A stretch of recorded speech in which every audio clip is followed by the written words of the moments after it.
Hello and welcome back to Honey Hill. My name is Samantha. Today we are doing a 4th of July garden tour. We are starting in my rose meadow, which is beautifully backlit right now as the sun is setting.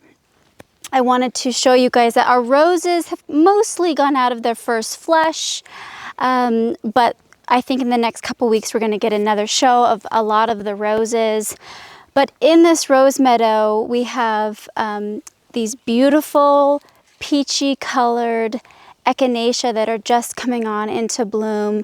You know, behind these Harlow-Carr roses are the anemones that will come up in the late summer garden. We have these Sahara rudbeckia that are dotted throughout, that actually have self-sown throughout the years amidst like the bachelor buttons that have also self-sown. If I come back here, we do have, you know, some Verbena bonariensis and an Abraham Darby rose that is still hanging on, a buddleia.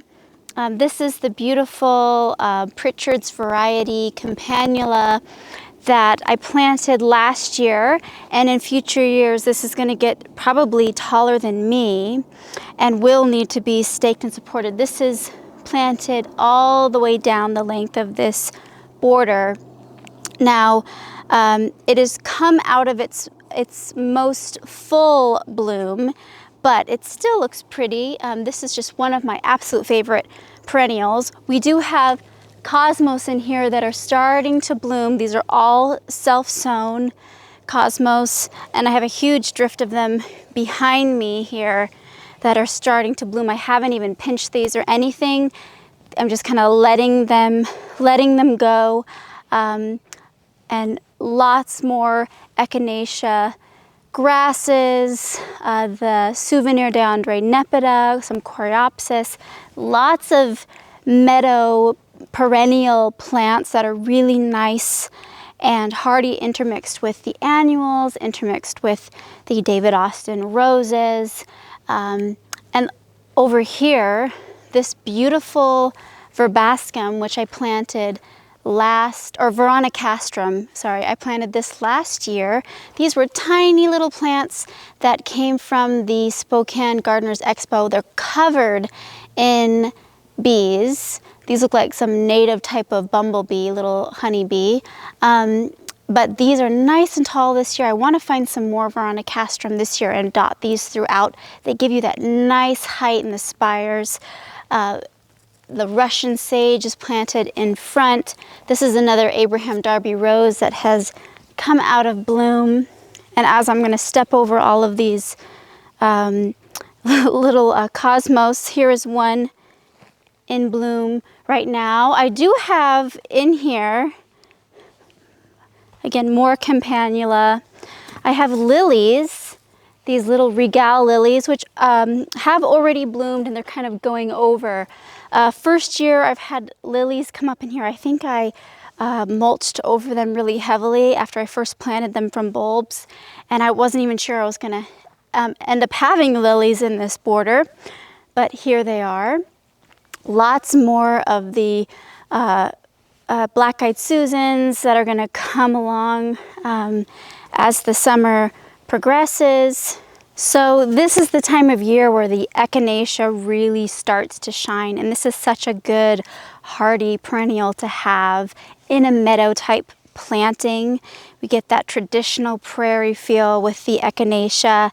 These are just gorgeous and tall. These are set in the back, so closer to the road, farther from the house, in the border, and I try to kind of have this ombre effect of the softer colors towards the front as much as I can, and then the brighter, more vibrant colors toward the back, so they're much more noticeable from the house. Things like this beautiful Lady of Shalott David Austin rose, which has a big weed that has just sprouted up underneath it. Has been just glowing. It's about to go out of bloom, but it has more buds on it. This one, I just love this rose. I wasn't sure how much I would love it, but I do really, really love this rose. I want to point out though, a pest which I have had a really hard go with rose weevils. And if you see what rose weevils do, when the buds are nice and tight, the rose weevils come and they bore these almost perfect holes all through the bud so that when they bloom, they look like Swiss cheese.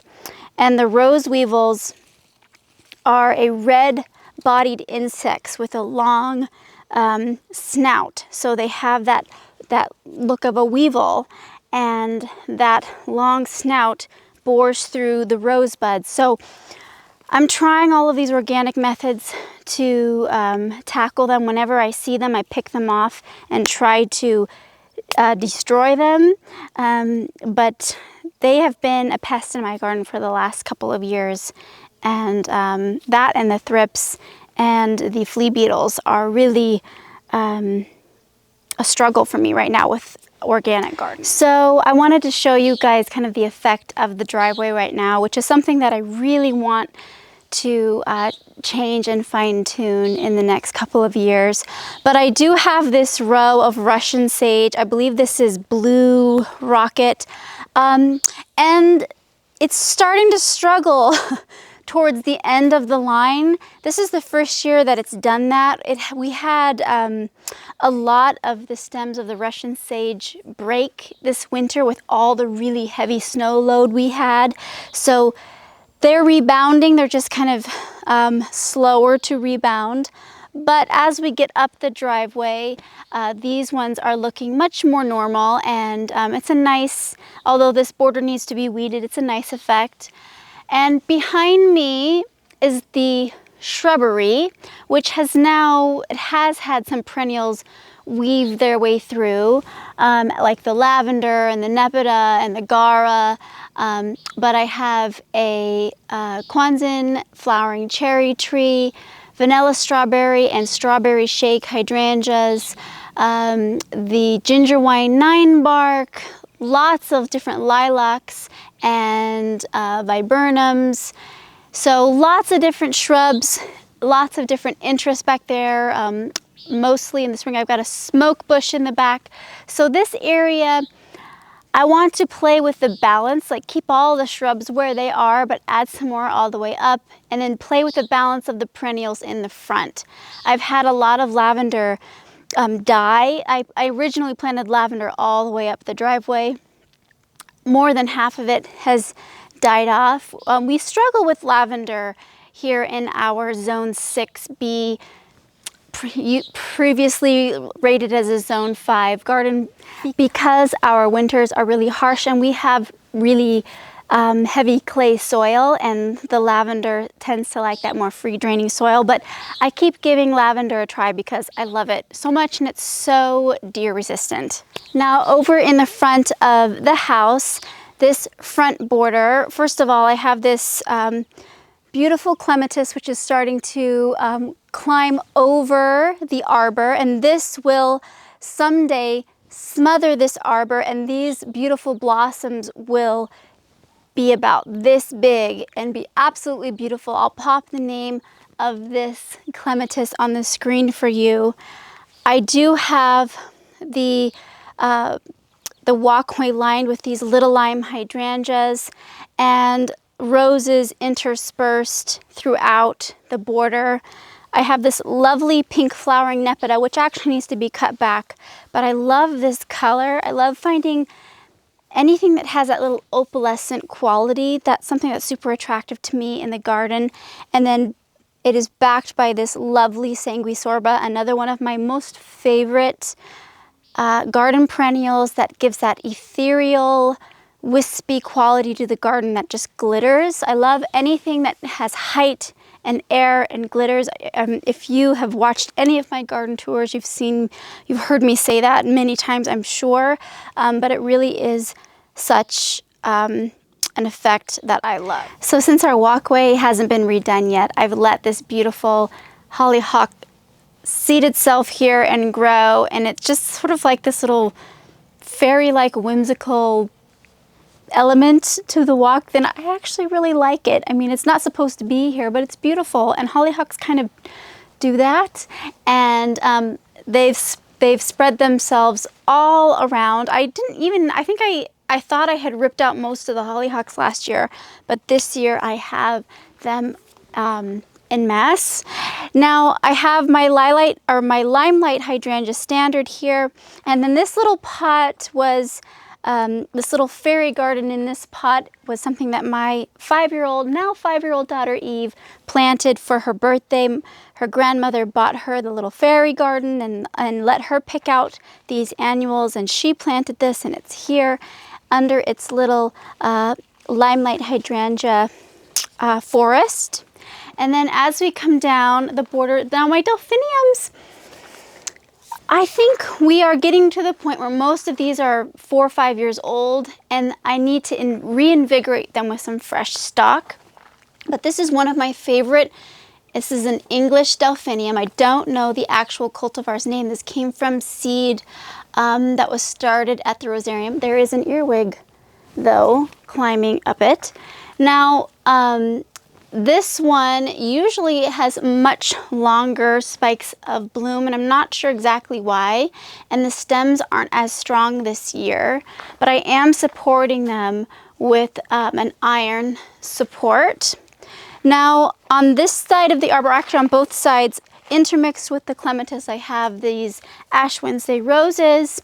We have the geranium roseanne and the sanguisorba billowing out onto the walkway. Some perennial grasses, echinacea coming into bloom. These little lime hydrangeas love it here. They have gotten quite big and are going to be beautiful, I'm sure, in August and September when they really come into bloom. Now I have a couple of roses here to point out. This first is Coco Loco, very recognizable. I just deadheaded her today.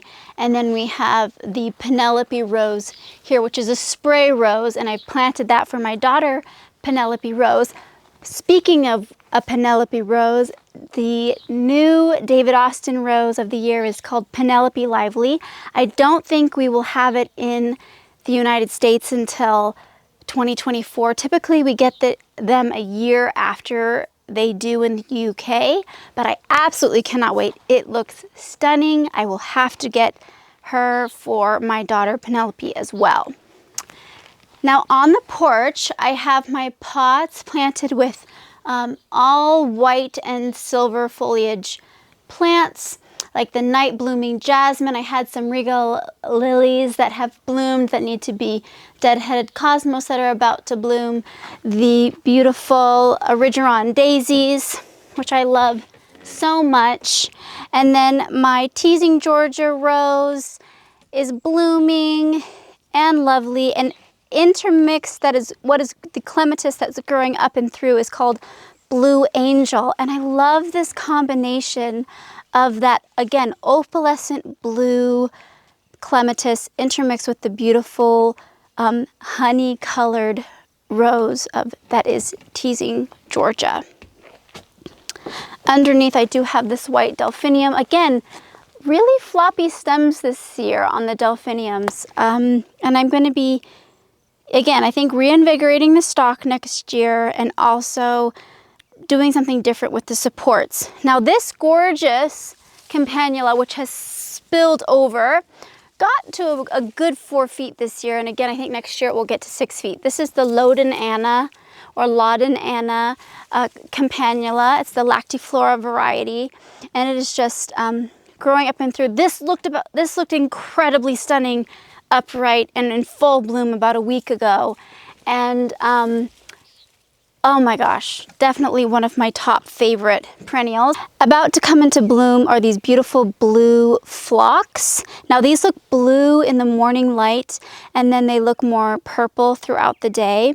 I have this variegated white Veronica that's growing through. This one, the stems break super easily on it, but since it's supported by the hardy geranium and the Alchemilla mollis and the phlox around it, it stays pretty upright. Now I have my geranium fan, which does need to be cut back all the way to the ground now. So once these hardy geraniums bloom, you can reinvigorate them by cutting them all the way to the ground, and they will reflush and rebloom later in the season. This little self-sown Dara, the chocolatey burgundy variety of the Queen Anne's lace, just growing up, and they're kind of have spread themselves around the garden in lots of different places, and they're one that I absolutely love, and I typically don't edit out very much because I just love them wherever they like to be. Now, again, you're gonna see more of these blue phlox about to bloom. I think there's 7 of them. I see 1, 2, 3, 4. Yeah, there's about 7 of them that are dotted down the front border that are gonna come into bloom very soon. Again, I love this Loden or Loden Anna campanula. This is a vanilla strawberry hydrangea in the back. The Princess Alexandra of Kent rose in the back. This one is Litchfield Angel, and it has these very droopy arching stems, and I don't know if I love the structure of it because it doesn't really form a nice vase shape. But if it is supported or it is heavily planted around, I think that's the way it will shine. This white hollyhock was self-sown, and this is the variety that I got seed from Tasha Tudor's garden, and it's such a pretty white one. And then these are kind of fried up, but this rose back here is Evelyn from David Austin, and then this is the Aimbridge. Oh, here, let me show you. This is a rose weevil. It is a red, oh, it fell. It is a red-bodied insect. Oh, here's another one. And they bore, and they like to play dead. When you try to grab them, they play dead and they drop to the ground. Now this beautiful little perennial is called Dianthus, or sooty, and or Sweet William sooty, and I just love that rich burgundy color. All these little babies are the Dara that will continue on, and if not bloom late in this summer, will bloom next year. So this is the Dara here that has bloomed this year. I have more of those white hollyhocks from Tasha Tudor's garden that have sown themselves in this little patch here and are blooming. I pulled most of the yarrow out of, it was very thick in the front of this front border, which I want to continue to edit and add compost, mulch everything in here, cover up the drip tubing, maybe add in some more hardy geranium in the front. But I wasn't loving this view of the yarrow as you look at directly at the border. I wanted something stepped down and softer. Again, beautiful Dara. This rose in here that's not blooming is Carding Mill, and this is the first year.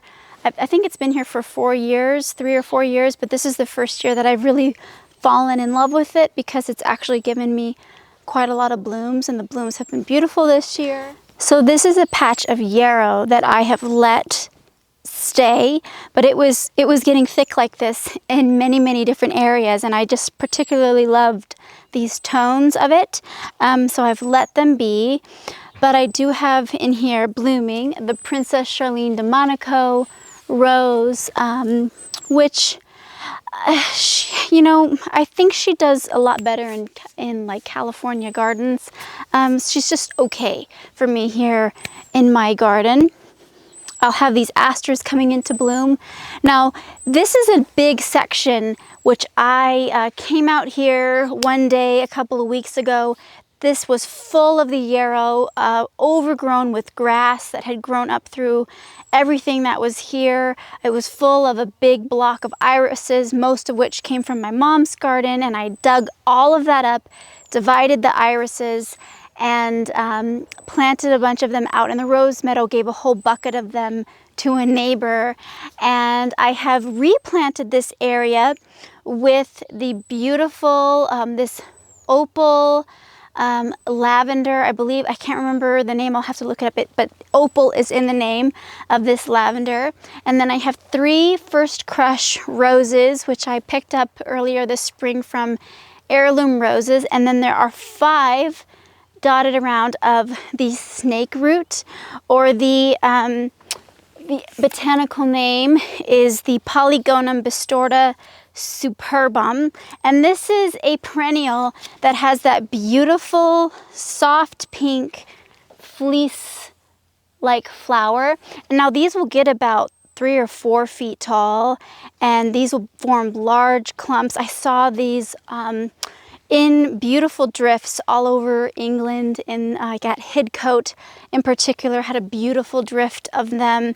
And this is a perennial that I've bought and I've gotten little starts of from Dig and Dog Nursery in California, but I actually found these locally, and this is the first time I had seen them locally, so I got as many of them as I could. But in the back, this Pritchard's variety Campanula lactiflora was also blooming just at its prime about a week ago, but to have that blue backdrop with these beautiful blushy white First Crush roses. Now I hope these 3 form a really big mound of the rose, and then the lavender in front and the Polygonum drifting around. I think that'll be a really nice effect in the end. Now, there are loads of echinacea dotted throughout my garden, and the Dara, which has also sown itself in this large patch here, yarrow. Underneath the Dara, I think I planted Love and a Mist here years ago, and I tend to get at least a small patch of them every year since, and I love them. They're just a beautiful accent and annual to the garden. I have Gara here growing up and through this Coco Loco rose, which had died almost all the way to the ground and has yet to bloom yet, but the Gara is amazingly tall, and it is supporting itself through this Coco Loco rose. I have lots more of another Coco Loco rose, Souvenir de Andre Nepeta, more of the Love and a Mist, another Tasha Tudor, hollyhock, more and more echinacea. I have larkspurs and the Shirley poppies that have mostly gone over and they're going to seed. Now that their seed pods are drying out, I'm going to be scattering their seed all over the garden.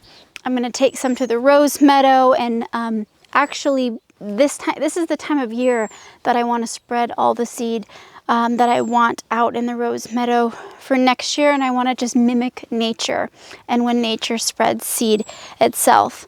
Self-sown cosmos coming up, a huge block of the irises, the white hollyhock in the back from Tasha Tudor's garden.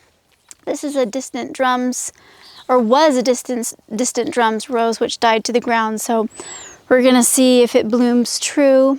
This vanilla strawberry hydrangea, lots of the yarrow and nepeta, and this is a stainless steel rose. Again, repeating the chocolate sanguisorba and Alchemilla mollis and Souvenir de Andre Nepeta throughout the garden. And I have more of the Lode and Anna campanulas also repeated, our lilacs throughout the garden. And this is a Sally Holmes climbing rose, but I kind of just let it sprawl in this border, and it died back very, very hard this winter. So it is quite small. It was much, much bigger in years past. Coco Loco rose, more of the chocolate chip sanguisorba. There's a Betty Corning clematis in the back, and then here is the butterscotch climbing rose, which is just growing up this little iron obelisk. And it's such a beautiful rose. I really, really love this climber, and I'm very pleased it did not die this winter. So along the hedgerow, the newly planted hedgerow, I have this forest pansy redbud tree, And underplanted are these 5 Olivia Rose Austin from David Austin Roses. And these were planted from bare root this spring. So it's actually lovely to see them blooming and looking as good as they do for being a very, I mean, these came end of May. So these have only been in the ground for like 4 or 5 weeks. And they're looking pretty good. We have 5 also Desdemona roses that are spread more evenly down the line, and lots of the thalictrum. And this is a clematis actually growing at the base of this Everest crabapple tree, and it is called Mrs. Robert Bryden, and it's going to be kind of like this scrambling, beautiful clematis, which I'll let grow up this tree. More of this beautiful Thalictrum roccobronianum. There's also Thalictrum Ann in here, planted as well. I got these as starts from the Rosarium Garden Center this year.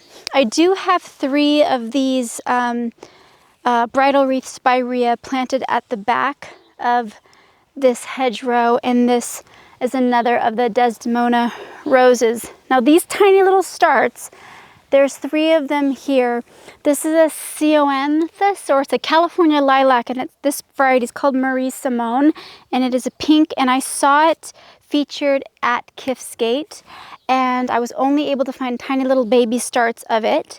But someday it will form if it survives and does well, will form a nice mounded shrub with beautiful pink false lilac type flowers. And so I do have, here's another one here. So I do have 3 of them. This is a little baby snowball bush. Another Desdemona rose, which is, this one's looking really, really nice. Another bridal wreath spirea. This is another Everest crabapple tree, which its central stem broke off in a very severe windstorm we had. It's just loaded with crab apples. I think the weight of it was too heavy, so that was a huge bummer and a huge loss. But the shape still looks really nice, and this tree will bounce back. Another Desdemona rose, and then this beauty of Moscow lilac. There's another one at the end of the hedgerow, and then another Everest crabapple tree, and lastly another Desdemona rose at the end. Now this is where we've accomplished a lot of work since you've last been here. This area we're going to have built an arbor with probably, I would love to have a little gate here or some sort of doorway, but this will be about the width of a grass pathway which will come and surround this sloped terrace garden. Now we had this area completely scraped off and a thick layer of compost put down. Now I am seeing bindweed and grass already growing up through here, which is disappointing, but I'm not going to be planting here probably until the fall. And what I'm going to do is spray horticultural vinegar and or the dead weed brew from Bonide to really make sure that all of these really persistent grasses and weeds are gone, so that I'm not going to be dealing with them in a really bad way later on. But we did have this slope kind of smoothed out, evened out, and layered with the compost, so that it will be this lovely space for me to plant in. Now I'm still deciding what's going to go here. I don't know if I want to line this slope with hydrangeas, or fill the space with lavender or nepeta, or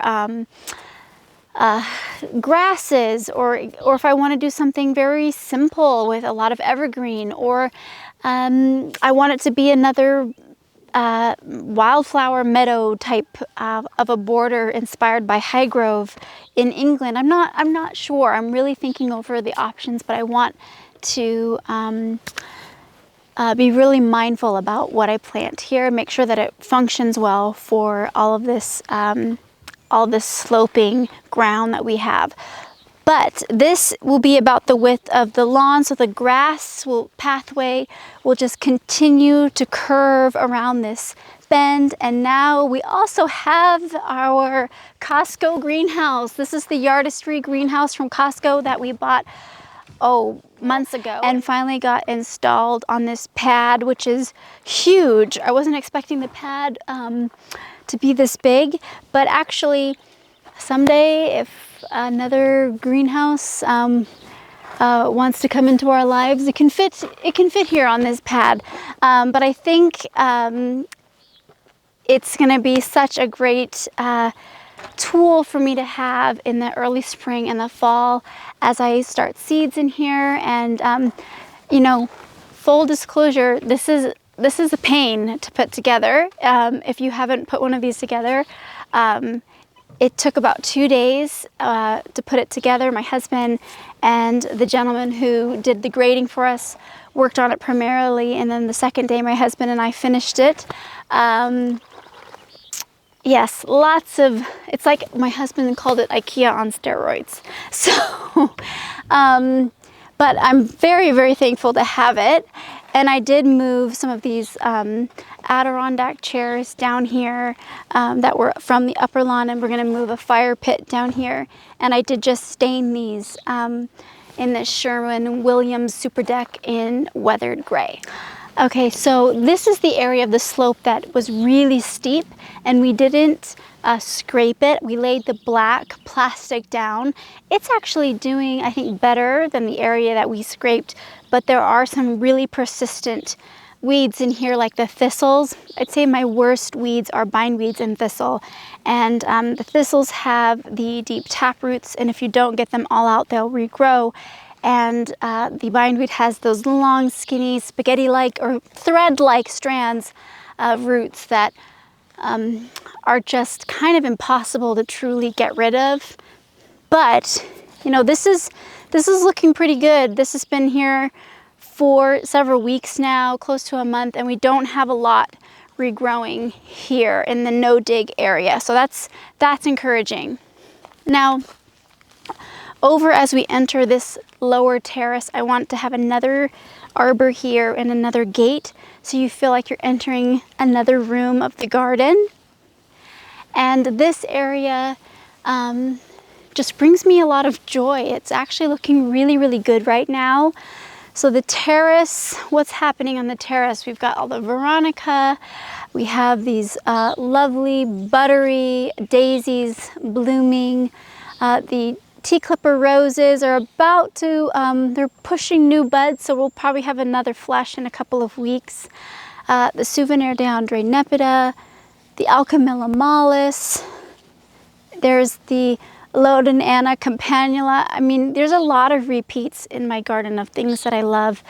There's a strawberry shakya hydrangea, the cat's meow nepeta, another Loden Anna campanula, phlox, creeping thyme, lavender nepeta, mill on the floss, David Austin rose, the Souvenir de Andre Nepeta, which again has gotten really crazy in this part of the border. And this is a drier corner, and I've noticed that this Nepeta thrives in the areas where the drip isn't as efficient. So wherever it's more dry, this Nepeta gets huge. In the areas where it is a lot more wet, it will be much smaller, and I've even had some of it die out. So I'm going to be digging up and moving this out so I can uncover the wild Eve roses that are here.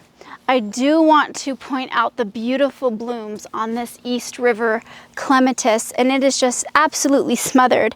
Now, someday this clematis will grow and cover the arch, but the little ruffly sepals and the beautiful frilly centers, I just love this clematis. I do have the Generous Gardener rose climbing up, but I think because she's getting more shade, she's not growing as vigorous. She's supposed to be a very vigorous climber and easily covering, with two of them, easily covering this arbor. But she's been slow to get going. She's only coming up a couple feet right now. I think it's because She died almost to the ground in the harsh winter. And I wanted to point out too, though, that this mess of the sweet rocket, I'm not cutting it back. I'm letting it be like this because I want the seed pods to dry out. I want to be able to take these stalks and shake the seed across this slope so that hopefully I get lots of sweet rockets spreading around. It's got powdery mildew. It doesn't look good, but I want those seed. So I'm letting it go for that reason. The Paul Farge clematis, again, blooming and beautiful. I have this lovely double flowering hardy geranium here, and the Rigeron daisies on the steps are also lovely and beautiful. So in the span of really a year, so much has happened in this border, and I actually have a whole gorilla cart full of perennials to add with you guys to this space, including an incredible hydrangea and more of these beautiful Fama white and Fama blue scabiosa. This pincushion flower or scabiosa, I needed to find more of it, so I found a lot more. I'm dotting them throughout. I'm going to try to start some from seed, also that I had purchased last year for next year as well. But this border is filling in, and I'm really happy with it so far. In the back, you'll see the incredible hydrangeas. There are two, and again, I bought a third, so we'll have three back here flanking the back of this border. I have the bobo hydrangeas that are shorter growing through, and then again this rose, if we can get close on it, also these little yellow cosmos are going to come into bloom soon, and they self-seeded from last year. This rose is Jane Austen from David Austin. This is a rare David Austin rose to find, and it is a very subtle peachy apricot color, and it has this deeply cupped flower. Now this is the first year I've really seen it bloom, and it's forming this really nice shape, and the smell on this one is incredible. So if you ever find Jane Austen, I do recommend her. She took a little bit to get going. She is own root, which is great. But I'm so pleasantly surprised. I love her so much. The other rose that's looking gorgeous is the Vanessa Bell. Now these looked really fresh this morning. I've got lots more. She's super floriferous, so she's got a lot of buds coming, and but that pale yellow fades to white in the heat and the bright sun pretty quickly. I've got this lovely moonlight coreopsis underneath, and the souvenir Deandre nepeta, as well as these beautiful, I can't remember the names of these, but these are those double ruffly daisies that look so lovely. Now, I still have yet to do the hardscaping for the pond, and I actually may have to drain the pond because it's settled and it's tilted a little bit, and I need to re-level it. I'm trying to work myself up to do that. And this aster that's here is going to move because, and probably this alchemilla mollis as well, because I'm going to form some sort of path. And again, a double or triple stack stone wall around the pond, so you won't see much of the plastic. And then have a small patio here of the flagstone. And then I did stain this bench in the Sherwin-Williams Super Deck weathered gray stain, and I bought a custom bench cushion for this bench, and I will link the website that I ordered it from. But this had this bench was originally from World Market. I got it like 7 or 8 years ago, and it was starting to fall apart and crack, and I'm like, well, how do I give this more life? I don't want to get rid of it. And the cushion for it had long ripped and been gone, so it's just so nice to give it new life.